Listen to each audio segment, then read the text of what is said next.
우리가 사는 세상을 사람들은 여러 가지에 비유하여 설명합니다. 어떤 사람들은 인생을 항해에 비유하기도 합니다. 전혀 예상하지 못한 갑작스러운 광풍이 갑자기 몰려와서 우리 인생이 심한 멀미를 하기도 하고 침몰의 위험도 경험하기 때문인지도 모르겠습니다. 우리 인생에도 거센 폭풍과 풍랑이 들이닥칠 때가 있습니다. 그때 우리는 무엇을 어떻게 해야 할지도 잊어버리고 하나님도 보이지 않고 폭풍만 우리 눈에 보일 때가 있습니다. 믿음도 온데간데 없어지고 그저 불안과 두려움 속에 붙들리게 됩니다. 그러나 우리를 사랑하시는 하나님은 하나님의 자녀인 우리가 낙심과 절망의 자리에 머물러 있기를 절대로 원치 않으십니다. 낙심과 절망의 자리에서 우리를 일으키셔서 하나님이 원하시는 회복의 자리로 우리를 인도해 가길 원하십니다. 이스라엘 백성들이 바벨론에 70년 동안이나 포로로 잡혀가 있던 때가 있었습니다. 하나님은 불안과 절망 중에 무너져 있는 이스라엘 백성들에게 가장 필요하고 꼭 있어야 할 것을 말씀하시면서 하나님이 원하시는 어떤 특별한 자리로 인도해 가셨습니다. 하나님은 하나님의 백성들을 평안으로 인도해 가신다는 사실을 기억하십시오. 포로 생활하는 이스라엘 백성들은 큰 하나님의 재앙 가운데 놓여 있는 듯해 보였습니다. 그래서 두려움과 절망 가운데 처해 있었습니다. 그때 하나님은 예레미야 29장 11절에서 이스라엘 백성들을 향해서 이렇게 말씀하십니다. 여호와의 말씀이니라. 너희를 향한 나의 생각을 내가 아나니 평안이요 재앙이 아니니라. 너희에게 미래와 희망을 주는 것이니라 라고 말씀하십니다. 고생하고 근심하게 하는 것은 하나님의 본심이 아니라는 것입니다. 사랑하는 시청자 여러분, 절대로 잊지 마십시오. 하나님의 본심은 재앙이 아니라 평안입니다.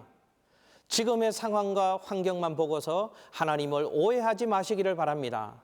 하나님의 본심은 절망이 아닙니다. 희망입니다. 하나님의 본심은 오늘이 아니라 내일입니다.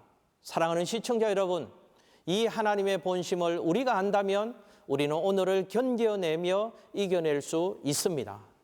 우리 모두가 하나님의 본심을 오해하지 말고 잘 헤아려서 평안과 희망의 자리로 나아갈 수 있기를 축복합니다. 또한 하나님은 기도의 자리로 이스라엘 백성들을 우리를 인도하신다는 사실을 기억하십시오. 하나님은 이스라엘 백성들에게 평안을 줄 것이요 희망을 줄 것이요 미래라고 하는 꿈을 줄 것이기 때문에 기도하라고 말씀하시며 하나님의 백성들을 기도의 자리로 인도하십니다. 우리를 향하여 온갖 좋은 것들을 다 계획해 놓으셨을지라도 그래도 구하여야 이것들이 너희의 것이 된다고 말씀하시는 것입니다.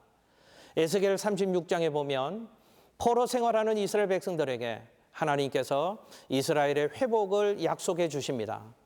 여러분, 하나님이 회복을 약속해 주셨다면 그것으로 다 끝났을 것 같은데 하나님은 이스라엘 백성들에게 중요한 한 가지를 또 명령하십니다. 에스겔 36장 37절 말씀에 주 여호와께서 이같이 말씀하셨느니라.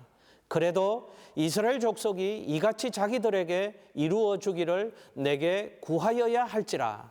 내가 그들의 수혈을 양떼같이 많아지게 하되 라고 말씀하십니다. 기도할 때 회복과 풍성함이 있다는 뜻입니다. 사랑하는 시청자 여러분, 이것이 하나님의 법칙입니다. 기도가 해답입니다. 결국 하나님은 우리에게 회복과 풍성함을 주시려고 우리를 기도의 자리로 인도하시는 것입니다. 기도함으로 지금 내가 겪는 이 문제를 정면으로 돌파할 수 있는 우리 모두가 될 수 있기를 축복합니다. 또한 하나님은 약속의 자리로 인도하신다는 사실을 기억하십시오.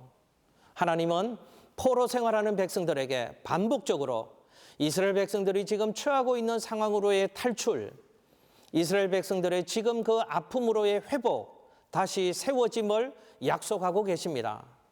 하나님은 오늘이라고 하는 이 시점에서도 함께 하시겠다고 약속하시고 계시고 있을 뿐만 아니라 내일도 미래에도 함께 하시겠다고 약속하십니다. 그렇습니다. 하나님은 어떤 상황에도 나와 함께 하십니다. 그리고 우리를 반드시 인도해 주십니다. 이 약속의 말씀 붙들고 날마다 승리할 수 있기를 축복합니다.